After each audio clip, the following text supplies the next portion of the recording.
This episode is dedicated to and in loving memory of Julius. But what if they said verbatim what the roommate said to them? Oh, what, like, a dog and a pet and you'll get over it soon? You'll find another one soon. God damn, like... That's absolutely awful. Hello and welcome back to the Nuanced AF Pod. I'm Juan. I'm Lex. And we are two highly empathetic people who are always trying to find the nuance in everything because everything is nuanced AF. Lex, welcome back from our little 2-week hiatus. How are you? I'm good. How are you? I am good as well. We took a 2-week hiatus for a couple reasons. One fun, one not so fun. Yeah. I probably put something at the beginning of this episode, but I'm going to dedicate this to my late dog, Julius, of 15 years, who passed over the Rainbow Bridge, they call it, on April 7th. And so I wanted to take some time off for that. That was the not so fun part. The other fun part is last time you saw me, I was a fresh 30-year-old. Now I'm a crusty old 31-year-old. Well, you're 31. It's okay. Yeah. Thank you. That you definitely make me feel better about my age. Why? Because I'm older than you? That has something to do with it for sure. But no, you assure me that it's okay, and you always are just like, it's not so bad on this side. I'm just like, okay. You never believe me though. Well, That doesn't mean I no don't choice. still try. You can't say I don't try. No, you definitely do try for sure. So yeah, I turned 31 on the 12th, and you gave me a great birthday. Thanks, baby. Mm-hmm. I always try to make your birthday special. Thank you. I always appreciate that. Yeah. But now we're back, episode 24 on the 24th, so that's pretty cool. Anything you want to mention before heading right into things? How have you been? What's been going on? What's up with you, my lady? I mean, I don't know how interesting other people are in this, but I'm interested in this. But, I was telling you how I'm, like, kind of trying to shrink down my wardrobe a little bit. Mm-hmm. I know that's, like, counterintuitive because I just bought some things. But it's okay because I'm also going through my wardrobe and, like, donating some things. So it kind of makes sense. Mm-hmm. But, yeah, so I'm trying to do that. Like, spring cleaning for sure. Yeah. Obviously, but also just, like, in general. Like, to condense. And we live in a small space, so I try to not overwhelm things too much. Right. Yeah. And yeah, it's really that, and then working, and obviously that's the whole vibe. Yeah. Cool. Sounds fun. I love thrifting. I also love donating things. And it's just nice to like make room space for new stuff. Yeah. Make space. Yeah. It's not, I mean, and obviously for new stuff too, but also just like have more free space. Well, I should probably join you in that and get some things ready to donate, so, or at least, try to make more space. Cool. All right. So let's move on to Am I the Asshole? This one I kind of kept in theme to something I had said before. Mm-hmm. Am I the asshole for not caring about the death of my ex-friend's pet? Ex-friend's pet. Okay. My ex-best friend killed my pet spider by accident, quote unquote. She broke the vivarium and panicked at the sight of my spider. She crushed it with her foot. The incident really hurt me, and I cut off our friendship on the spot. She didn't apologize to me and said, "A spider isn't a pet. You will find another one quickly." We were roommates, and the vivarium was in my room, and we had strict rules. We don't enter the room if the owner of the room isn't here.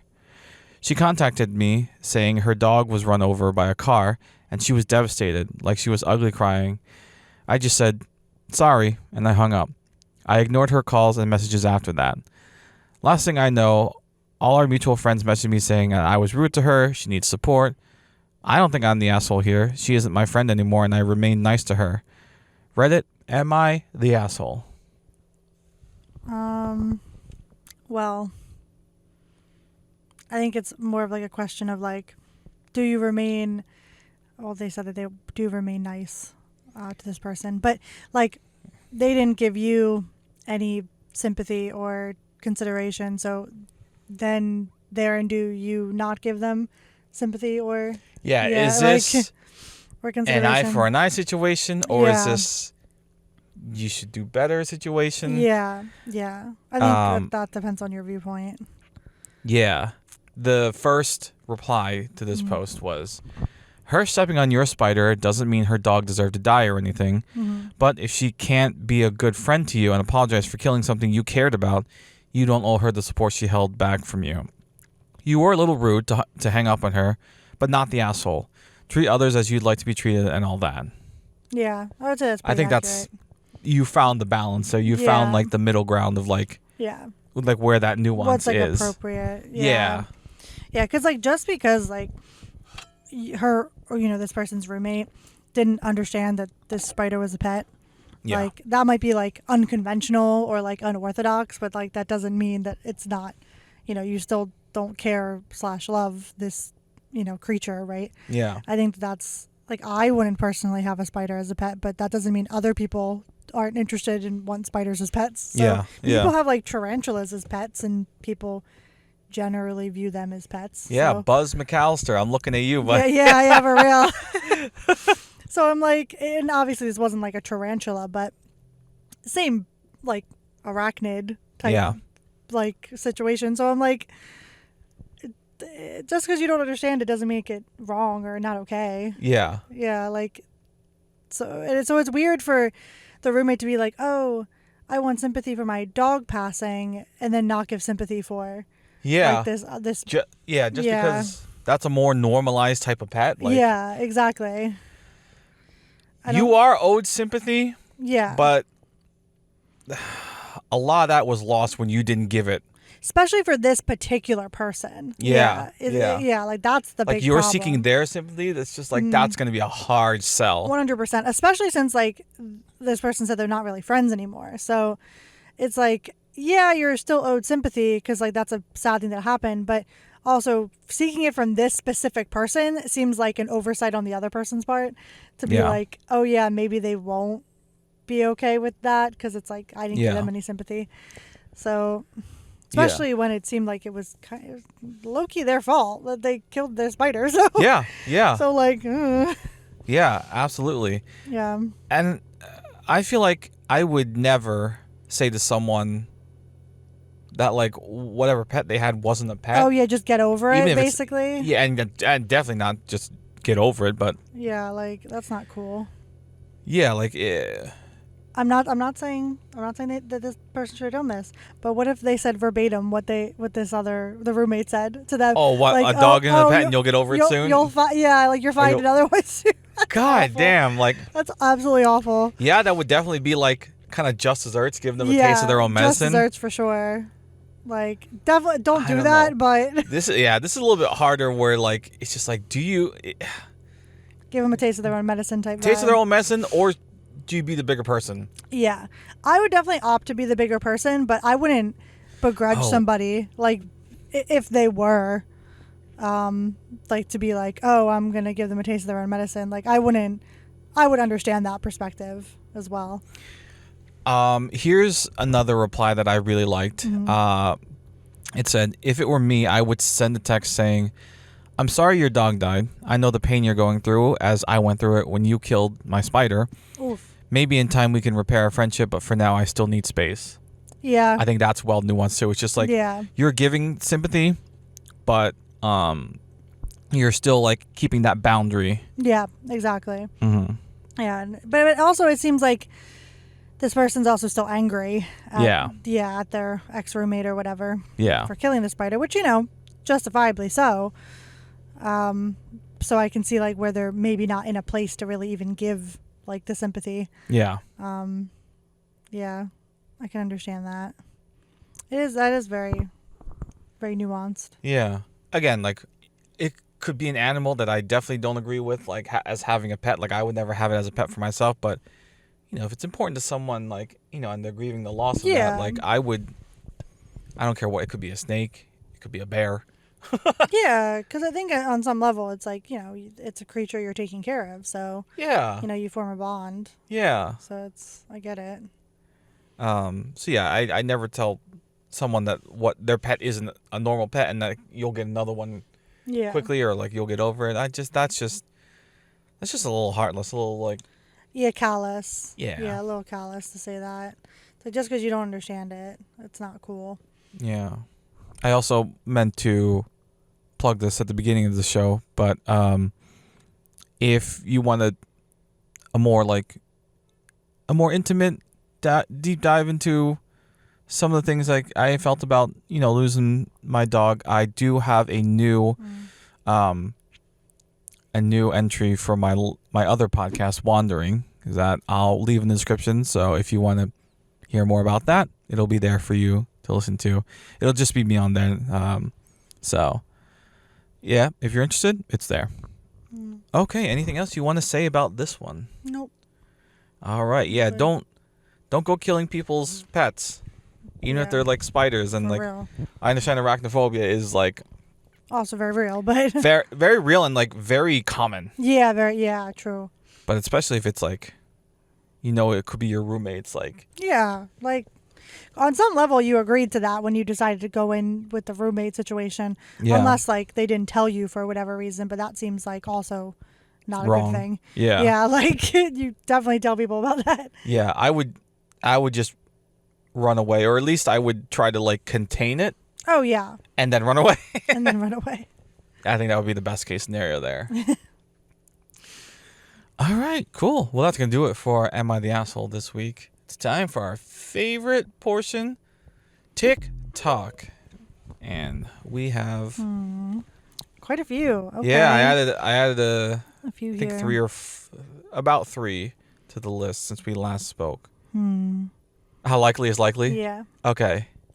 If I tell you something is likely to happen, what probability do you assign to that? 30%, 50%, 80%? Please go into the comments right now and tell me what that percentage is without looking at other people's percentages, because I have been obsessed with this concept for the past few years. In the 1950s, CIA analyst Sherman Kent came across a scenario where he found that different people had very different ideas of what the phrase serious possibility meant. A report on the probability of an invasion in Yugoslavia suggested that the invasion was a serious possibility. And people reacted differently to this. Some people seemed very concerned and other people not so much. When Kent probed further, he found that some people felt that the phrase serious possibility meant a probability as low as 20%, whereas others meant a probability as high as 80%. So there was a huge miscommunication here on how people understood these words of probability. So he conducted a study of a bunch of different NATO officers and gave them a list of words of uncertainty. He then asked them to assign a probability to each of these words or phrases. And he found that people had very different understandings of these words. For some things, like better than even, the results were pretty highly clustered around a little bit above 50%. But for something like likely, the understanding ranged from 30 to 90%. Oh, wow. If I tell you it is likely to rain today, and I mean 90%, but you hear 30% and you don't bring an umbrella, that miscommunication is going to be an issue. So Ken made a series of recommendations internally about what different words of probability should mean so that there was no miscommunication between the person saying a word of uncertainty and the person hearing a word of uncertainty. And this study has been replicated in different ways since the 50s and 60s. Most recently, there are things like probabilitysurvey.com, which gives you a list of these words, and you can put in your own percentages and then see how you rank against other people. And I think this is fascinating because as scientists, we use the language of uncertainty all the time. So I've been trying to learn about this subject and give talks on this subject. And most recently, I published a guest commentary in the American Biology Teacher all about my thoughts on uncertainty in science communication. The link is in all the normal linky places, but I'm also so curious to see how your comments line up below. If I tell you something is likely to happen. Yeah. That's super interesting. Okay, so some of the top comments I agree with. If I hear something is likely, automatically it's going to be over 50% for me. Same. Yeah, it's going to be 50%. Because it's more likely than not. Yeah, so it has to be at least at 50, if not higher. Yeah. Yeah, logically that makes sense. I think just generally, if you're just using it in like everyday like language, that like, oh, it's likely to rain. I think you said you equate that to like 70%. That's where I'm at as well. I would say like if it's likely to rain, it's like it's more probable than not that it will rain. Yeah, I would say 70%. Yeah. If you hear unlikely, I would say 50% or less. Yeah. So unlikely would maybe be like, I think, bare minimum less than 50%. Yeah. I hear unlikely, I'm thinking like maybe 30%. Yeah. I could see 30% or lower. Mm-hmm. Yeah. And like if someone said like, for instance, like, oh, that's that rarely happens or that barely happens or something like that, I'd be like, oh, 10%. Yeah. Like, yeah. 10% or lower, like single digit percentage wise. Hardly at all. Yeah. Yeah. Like if you guys think differently, let us know. What does likely mean to you? Like if I say it's likely to rain. Yeah. What's another good example of that? I guess like if it's, I guess you could really do that for anything. Like, yeah, likely to rain. Likely to snow. Likely to snow. Or like, for instance, kind of a more, something that doesn't really happen here too often, but has happened, like tornadoes. Like doesn't happen very often, but has happened kind of recently and you know, and if the conditions are right, it hardly ever happens, but it does occasionally happen. Enough where it did in fact destroy like multiple places, like multiple homes.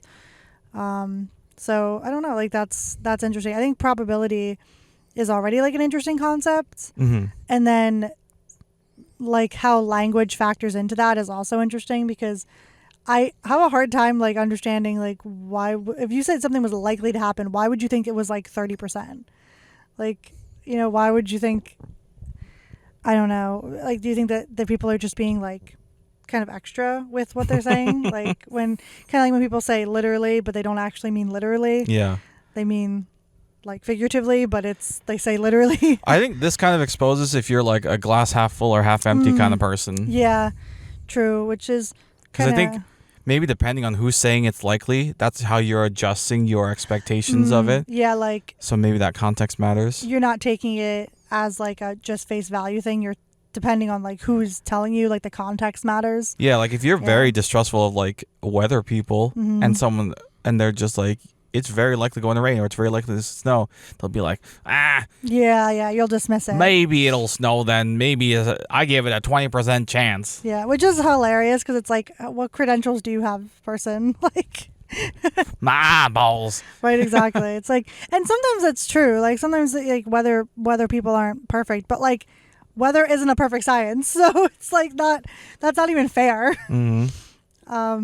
We definitely see that a lot during like, you know, winters and stuff. Right. And also like just because like where your area is at didn't get what was predicted, but the surrounding areas did, like that's a margin for error. That's and that's still that doesn't make the weather person wrong. Yeah, 100%. Like it just means you got fucking lucky. Yeah, exactly. Yeah, it's like. So why are you complaining about that? Yeah, don't complain about it. Just because things, I do think that it lends into a bigger, you know, potentially societal problem, right? That some people need things in black or white, and things just aren't. Things just aren't out black and white. And this is how it comes full circle. Where just like, hey, in a world where nothing's black and white, everything's nuanced. I think like the older I get. And I think the opposite happens to some people. The older that I get, the more I realize how nuanced things are. Everything is, Yeah, how in the gray. Yeah. And that was something I remember thinking, like, even as a teenager, even, that, like, everything is very, very, like, in gray area. It's not black or white. There are very few things in life that are black and white. And there are usually many, many like steps in between for those things, and to say that it's just as simple as all that is just wrong most of the time. I think as a younger, like even child, like I understood like subconsciously that like I was a nuanced person. I wasn't like one thing or two things. I could be many things. Yeah, multifaceted. And I met a lot of people who like maybe didn't quite grasp that nuance. Yeah. So I conceptually understood the concept of nuance at an early age because I was a nuanced person. Yeah. Yeah, I totally get that. Yeah, because like I've always felt like very like nuanced or very like gray area type person. Yeah. Just because I'm like, I feel like this happens a lot with like queerness, but like I feel like society tends to like when it comes to like gender norms or when it comes to like sexuality, even sometimes it's like you want to put people in boxes, and it just like isn't as simple as all of that. Like this goes back to even like with like rotating my closet and everything. But I told you like kind of recently, like depending on like the season, like I dress more like masculine versus feminine, and that's not necessarily like a conscious choice. It's just like that's always multifaceted, like just parts of who I am. And like, you know, when it's winter, it makes sense to wear pants because it's colder. So like, but like in spring, summer, like I like wearing skirts, dresses, things like that. But it's also like, you know, I appreciate both feminine and masculine, like ways to dress. And so it just is, again, like just more examples of like people are more in the gray than they are in black or white.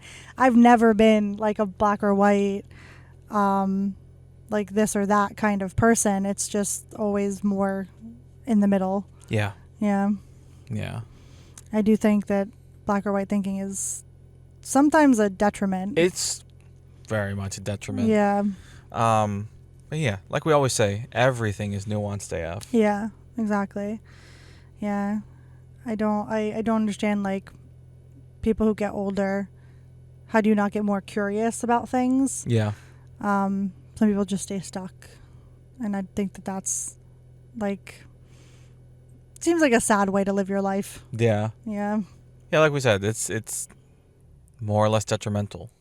So yeah. Stay nuanced, folks. Like yeah, definitely stay nuanced. Yeah. We live in the gray world. No matter how black or white you try to make it. Yeah.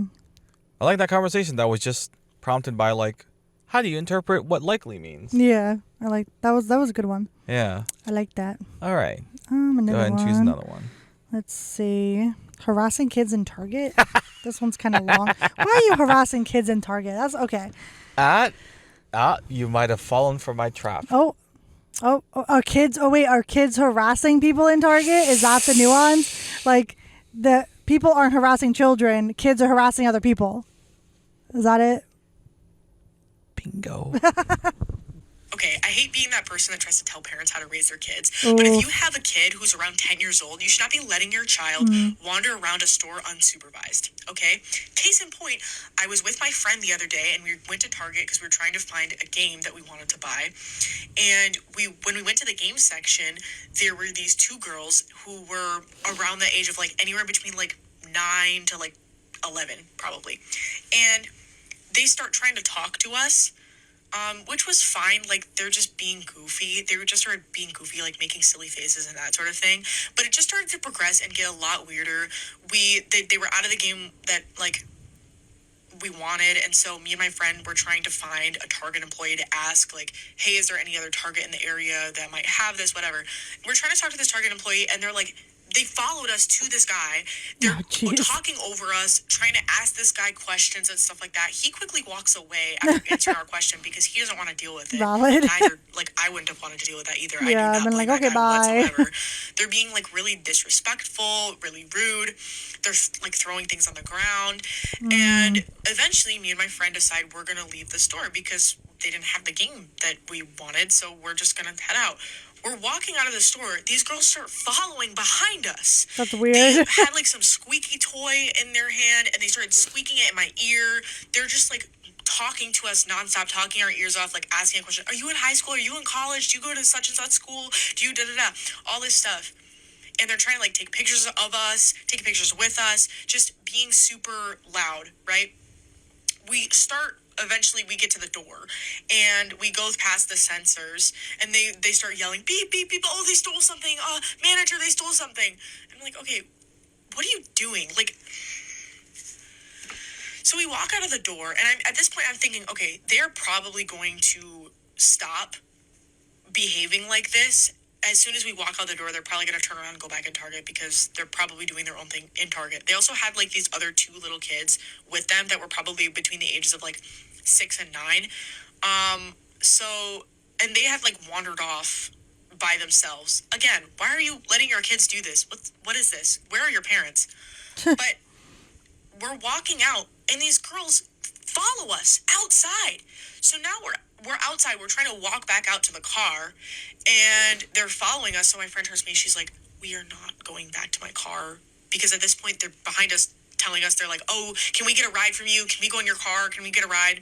So we're like concerned at this point, thinking that these people are going to try to get in the car. Sure enough. So we walk to the end of the parking lot because we didn't want to go straight to the car. And I turn to my friend, I say, okay, we're going to like turn around and then we're just going to like beeline it for the car. Okay. So then we turn around, we just start sprinting. We sprint out to the car. She unlocks it really quick. We get in the car, shut the doors, lock the doors as fast as possible. About 2 seconds later, these girls, who by the way, chased after us. Keep in mind, we're like way outside of Target at this point. We're like way out in the parking lot. Chased after us and started trying to grab the door handles, open it, right? They go to they're at their front door trying to open the door handle. They go back to the back seat and they're trying to open the car door on the back seat, just like banging on the windows, trying to talk to us, saying, oh, can you give us a ride? Can you open the door? Roll down the window, trying to talk to us, right? So eventually we just start ignoring them. We're just like looking down at our phones because we're trying not to entertain this, because then they'll probably go away. This lady in the next car over literally sees this happening. And she like looks at us, she's like, do you know these people? And they were like hitting the front of the car, trying to get our attention, banging on the windows, making weird faces in the windows, saying like, bye. If you don't say bye, we're not going to leave, blah, blah, blah, blah. Trying to like distract us, trying to like get us to get out of the car, roll down the window, whatever it may be. And we just want to leave Target at this point, but we can't, because we can't pull out when there's people that are like in front of the car and behind the car, or like on either side or whatever, right? So eventually, this lady in the car next door, which, thank you so much, she rolls down her window and she's like about to say something to these 2 girls that are clearly like bothering us and like being crazy. She's about to say something to them, and I think they noticed, because then they immediately started walking away and they left. And we didn't have our windows roll down a single bit, but as we're pulling out of the parking lot, I could hear them like yelling at our car, being like, bye. Dude, where are your parents? Okay, I hate being that person that tries to tell parents. Yeah, for real. That gives me like that maybe their parents weren't even around. Like maybe they walked there or something. Like, I could kind of see that. The question still stands. Where are your parents? Yeah, where are your parents? How did they let you walk to Target? Like, yeah, I mean, Target is not your personal playground. No, it's not. Yeah, and like that's just like wild. Also, though, like I'm just like shocked that they would even like go that far with it. Like, yeah, the kids, like what? That's, like these kids know no boundaries. Yeah, exactly. Like they literally just kept on going. I don't know. Yeah, because like I hate talking about like disciplining kids, because like I felt like I was a lot of times quote unquote disciplined unnecessarily, and like I don't know, like part of me just hates that word because it was it was used to make me feel like I was like this disrespectful kid when really I fucking wasn't. Yeah. But these kids definitely could use a little bit of discipline, in the sense that like they don't fear strangers. They don't fear. It's giving like they get no attention, so they are veering for attention. And that too. And in the worst possible way. Yeah. Because like, what if these people that these kids were approaching, like what if they weren't safe? Like what if a lot of things could have went wrong. Yeah, a lot of things could have gone totally wrong. And I'm not saying that like they don't deserve the attention. Yeah, of course. All kids do. They definitely do. Everyone does. But now they're looking for attention like random strangers in Target, Yeah. and that's not good. Yeah. Like, Yeah. like child trafficking is a real thing. Like, Yeah. So many things. kidnapping does happen. Like, What happened to stranger danger? Yeah. No. yeah, I don't know. It's crazy. And the part, the nuanced part I want to get into is like the first comment, the top comment on this was, "Why did you do absolutely nothing?"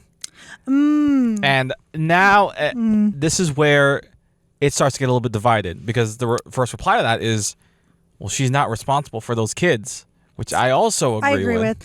I think in this situation, if this happened to like me or you, I would definitely have been like, I would have like said something more directly. I would have been like, are you guys okay? Like, where are your parents? Like, what's going on? Like, why are you here like by yourselves? I don't think it's like so weird that they were like preteens and they were around. Like, if these were like 7-year-olds, I would be like, oh, that's a little weird. Yeah. But that they were like kind of preteens, I'm like, that's not that weird for them to have walked off by themselves. That also might be a little bit like colored by the fact that like I was allowed to do that, like as like, 11, 12, 13-year-old, like wander around stores like with my friends without like any parental supervision. Like that was something that I did. But also I wasn't causing like a ruckus like these children were. So maybe that was the difference. But I definitely would, if this happened to me or you, I would definitely be like, do you need help? Like, do you want to... Do you need me? Do you need me to go to customer service to find you? Your parent? Like, what's going on? I do think I would have maybe like looked for a manager, maybe. Maybe I would have just gone to customer service. Yeah, and been like, yo, hopefully an adultier manager, because like if the manager was the same age as me, I'd be like, oh fuck. You'd be like, oh, I don't know if we're gonna. But yeah, I don't know. I feel like that would have definitely been something, and like especially with like the kids like following them out. Like that would have been an immediate like, no, like put your foot down kind of moment. Yeah. Yeah. And then this response here, I guess everyone who replied to this is also a 10-year-old, because you're absolutely correct. What was she supposed to do? Tell the kids, hey, I don't know you. No, you can't get a ride. You need to leave us alone. And if they don't, then you go to mall security. People are acting like there's nothing to possibly do, are part of the reason kids act like this, because nobody tells them to stop. This person isn't wrong. Yeah. But again, I still stand by the idea that it's not your responsibility. Like, these kids aren't your responsibility. Yeah. I definitely understand that the kids aren't this person's responsibility. I think it depends on how you look at it. Like, are you looking at it from like a community-based situation? Or are you looking at it from like a more like individualist perspective? Because I would feel like some level of obligation, like as an adult, like I would be like, oh, like what's going on? I think some people were saying to call the police, but that's a little too I much. Wouldn't That's call too the police. much. I would just go to management. And be like, some sort of management. Yeah, and just make them aware of the situation. Like I would just be like, hey, there are these kids. I don't know if their parents are around. I haven't seen any adults with them. Come at it from like a standpoint of like caring. Yeah. Like and not that you're like worried about. I them. have a complaint. No. Don't be like caring about it. Caring, like, not Karen. Yeah, caring. Put it on a shirt. Yeah, don't come at it from like, oh, these children are inconveniencing me. Yeah. Come at it from like, are they safe? Do they need help? Are there an adult around, like a trusted adult around that, are they with like family, or are they just here by themselves? Like, what's going on? Because like clearly, like they're kind of causing some problems, and like that's an issue. But also like an issue is like that these are young-ish kids and they're just wandering around. So like what's happening? I definitely would have been more forthright than this this person was, but also like I think it kind of depends on like your demeanor too, and like how safe you feel in the situation. I absolutely would have been like, let's just beamline it for the car. Let's just beeline it for the car. Yeah, like I would have felt like if this was like a different situation, like if it was like an older like man or something, or like even like I would have probably been like, okay, goodbye, like run away. But since they were children, I would have been a little bit more like worried for like their like concern for their safety and like what's going on here, like a bit more like, okay, I'm gonna alert the proper people first, and then I'm gonna get the fuck out of here. Like that's gonna be that kind of situation. Yeah. Yeah. Like, then don't be like an asshole about it, but like come at it with like, yeah, like caring and like compassion, and because like I have more questions than I have answers at this point. Yeah. I think too many people are just resorting to like calling cops as like your first resort, and I'm just like, come on now. First off, call the non-emergency line if you are doing that. Don't call 911 because this isn't an emergency. No one's dying. Like, call the non-emergency number if it's really that big of a deal. But ultimately, like, the store management should be able to deal with that. And like, should they have to deal with it? No. But is it part of your job as a customer service person to deal with that stuff? Yeah, kind of. Like, you're going to have to deal with that stuff. Yeah. To a certain extent. As a customer service person myself, like, you do sometimes have to deal with stuff like that. So it's like, I don't know. I how old is the girl that the girl that was talking on the TikTok? Was she like like, doesn't really say. Does not say. Yeah, because I'm like, I don't know. I think it depends on your age too. Because if she was like a teenager, like, I could see how you might not feel like comfortable like doing all of that stuff. Yeah. Like going, because there's a difference between being a teenager and then being like a more adult person, or like just an adult. I'm gonna guess this person's early 20s. Early 20s. Yeah, I could see how you'd be like, I don't think know. she's any older than 23. Yeah. And like, maybe you don't have any experience with children, like, you know, maybe you don't have any brothers. Maybe children just aren't your thing. Yeah, maybe children aren't your thing. Maybe you don't have any brothers or sisters. Like, maybe you don't really know, like, don't feel like you have that authority over kids, whatever. Yeah, I feel like ultimately I'd be like, guys, what's going on? Like, what are you doing? What are we doing? Yeah, what are we doing? Like, I do feel like the kids... This gives me a they were testing boundaries moment a little bit. Like, they were very much like, oh, how far can we go? Yeah. And if I feel like if this like woman said something, like, we're like, hey, leave us alone. Like, I feel like they might have just backed off. Yeah. So I do get the comments. Yeah. That person does strike me as like a little unconfrontational, which is like me. Yeah, so which that's why I kind of like. Which is valid. I get it. I get it. Yeah, I get it. Yeah. Yeah, I definitely get it.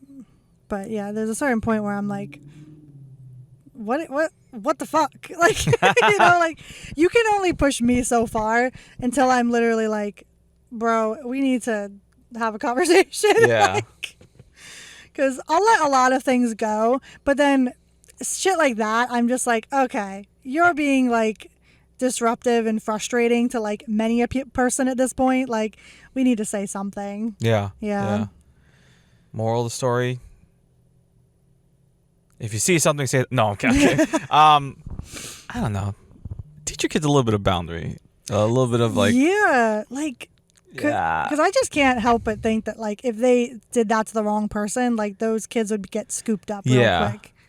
Like, that's a little too trusting, too. Yeah. Of, like, the rest of the world. Like. Yeah. I think the statistic of, like, stranger danger versus, like, danger from people you actually know, it's more likely it's coming from someone you know. But stranger danger still. Yeah, it's still real. Is a danger. Yeah. And, like, especially since they followed somebody out to their car, it's like, what if that's what they wanted? That could have been like an opportunity, for the person to be like, "Oh, great, they're just coming to me." Like, it's like, that's not good.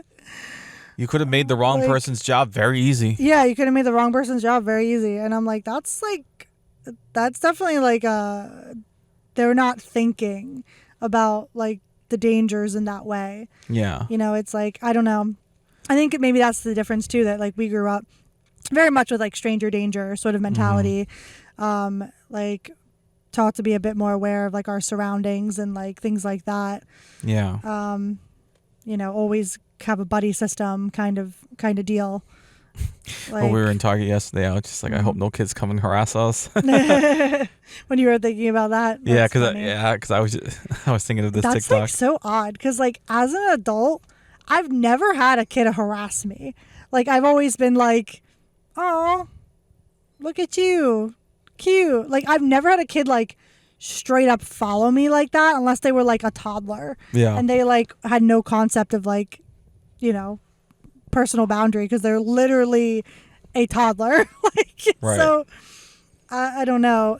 Having a 10-year-old or 11-year-old not having any concept like that is very odd. Yeah, at that age you should generally know better. Yeah, generally know better.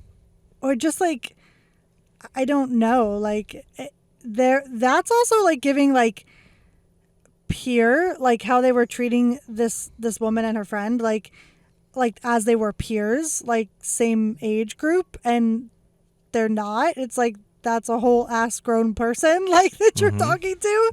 See, it just seems just odd behavior. I don't know. I've not ever seen something like that though. In like a setting like that. Yeah. Hopefully that was just a weird one-off. Yeah, like a one-off. Yeah. I would expect that from Walmart, not You expect that from Walmart. Oh my god. Yeah. All right, let's do one more. One more. Let's see. Words that smart people use. But I haven't seen this in a little bit, but do you remember that one guy where like we'd seen two of his videos and then you were just like, well, I have more questions than I do answers. I think it's from him again. Okay, so let's maybe it'll be that same. This is some redemption. Something I notice really smart people do well that other people tend to struggle with is in using hedging language. That anytime you use some absolutist language, you're kind of dealing in a black and white. Every time, always, never. These types of things generally dictate that you are in a box that everything applies there or it doesn't at all. And it's really easy for somebody to tell you why that's wrong. And it's not about intelligence, I don't think, at least, where somebody is intending to mean generally, but the words that they're using are not describing generally. They're describing yes or no on whatever it is. And the people who are very careful with their language hedge it every single time. They are telling you, to my knowledge, from what I've seen, this is what I know. These are the things that are saying that, yeah, I could be wrong, or generally this is true, but not every single time. And it allows the conversation to be a lot more accurate without having to go into every single detail that would explain every single edge case, and makes it a lot more useful for conversations. It also allows people to understand that if somebody takes that as a straw man, or they try to say that this happens every time when somebody has said that's not the case, it's very easy to point that out and allow them to understand that the other person made an assumption. I wasn't necessarily wrong. Something I noticed really smart people do well. Okay, not to call myself smart, but this is absolutely the kind of language I use. Like I make sure that like if I am, there's room for the other person. Absolutely. Yeah. That's what it is. It's making room for the other person, being like, hey, this is my experience. This is what I know. Yeah. Same. Always making room for the other person. Always making room for humility in the sense that like I understand I could be wrong. I'm just telling you what I've observed and what my experience is. Yeah. These are the facts I know, but also signifying through language that this, I am open to having this being proved wrong, or I'm open to more information that could change my mind. I'm not rigidly thinking black and white. Yeah, you're open to new information, potentially changing your opinion. Yeah. I think that alone right there is like, just in like the language that you're using is important, because that's kind of a flag to someone that like you're a safe person to like talk to. Yeah. I try. that. Yeah, I try to, through actions and words, like in that way, like show that I am a safe person, not just be like, I'm safe, you can tell me anything, because like that doesn't show anything. Yeah, that's where like actions speak louder than words a little bit. Yeah. Also in situations of like for example, I don't say like, oh, do this. I would say something more along the lines of like, oh, if I were you, I think this is what I would do. Mm-hmm. Yeah. So the option is still in your court. Yeah. Yeah. Like if I was in this situation. Yeah. Yeah. So, yeah, I guess through my language, I just try to make sure that it's known that there is room for others. Mm-hmm. Mm-hmm. Yeah, I definitely think that's true. I definitely think that there is something to be said for someone who is able to take criticism or like take the fact that, you know, like he was saying, like have humility that you may be wrong or there may be information that you're not privy to and that's okay. Mm-hmm. You know, that's not something that's not a fault necessarily. Like I think it says a lot about a person if you're able to take in new information and then that new information, you know, if that changes your opinion, that's fine because that's like how things go a lot of the time. Like you're allowed to take in new information and change your perspective or like how you view things. Yeah. I think that makes a lot of sense. Yeah. Yeah. And like you should always leave room for other people. Like there's always room for improvement or like always room for, you know, other perspectives. Yeah. Yeah. I think we have enough experience where like with people that didn't leave room for others that we know better. Mm-hmm. Again, with the black or white thinking. Yeah. Yeah. Yeah. Comes full circle to this. Yeah. And I also think that like sometimes black and white thinking comes from if you've not been out of your sphere of people before. Yeah. Like if you grew up in a very like particular environment and then you like don't really wander out of that environment ever, of course you're going to think like things are more black and white because that's all you've ever known. You know, like this means this and that means that, but really there's more gray than you'll ever really be privy to if you don't step out of that sphere of influence. Yeah. I think it's along the lines of the idea of like you don't know what you don't know. Yeah, you don't know what you don't know. And like I always try to like keep that kind of like humility like at the forefront of just like, okay, I know what I know and I also know that I don't know what I don't know. Yeah. So I don't know, just always be open to learning, always be open to like having your mind changed. Yeah, your opinions challenged potentially. Yeah, yeah. Things like that. Yeah. Yeah, and just because like someone's experience is different than yours, that doesn't necessarily invalidate your experience. It just means that it's different. Yeah. And that's a whole different kind of nuance there where it's just like two very different experiences are both valid. Neither person's wrong. But like, you know, there's room for both. Yeah, there should be room for both, 100%. Like, and that's where I think it does get a bit tricky because you don't want to feel invalidated, obviously, as a person, but you also don't want to invalidate others. And if their lived experience is dictating something else, then, you know, that I think that's a perspective to be taken into consideration. Right. You know, it's also meaningful. Yeah. Yeah. I think it's safe to say this dude kind of redeemed himself a little bit. Oh yeah, I didn't think at all like that what he said was bad. I just think it was like we needed more context every time, but this one was like pretty good. Yeah, this solid. Was good. Yeah, like I forget exactly what the last one was about, but I do think that I was like, okay, I need more information. Like I want more context here because it was a good good information, but also like there was more I wanted to know about. So I was like, I need a little bit here, a little bit extra, if you will. Yeah.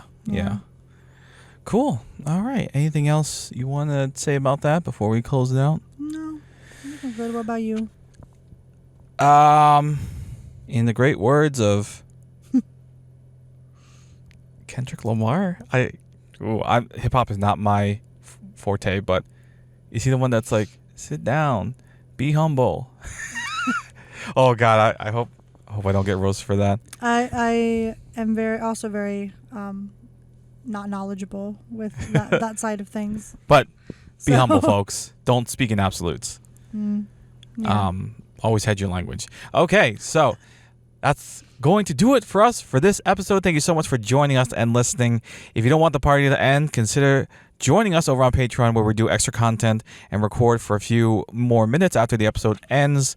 Again, we have a $2 tier, which is just purely support, and a $5 tier where you'll get all that extra content unlocked all at once. Or if you'd rather, you can buy us a coffee at buymeacoffee.com/nuancedafpod. I'm drinking a holy cannoli latte from a place by us called Hallowed Grounds. Yeah, I love the name. It's pretty good. Luck, what are you drinking? It's like a cheesecake, cold brew. It's cheesecake and hazelnut. I was trying to do like a birthday cake That sounds situation. so good. Yeah, it was pretty good. I like all the words you're saying. Yeah. But if you want a free way to support, consider subscribing to us on YouTube. We're trying to get to 1,000 subscribers so that our channel can be monetized. You can find all our links in the description /show notes or at linktrees/nuancedafpod. That is linktr.ee/nuancedafpod. Thank you so much for joining us and listening. And remember, in a world where nothing is black and white, it's our jobs as human beings to find, understand, and be that nuance, because we are all nuanced AF.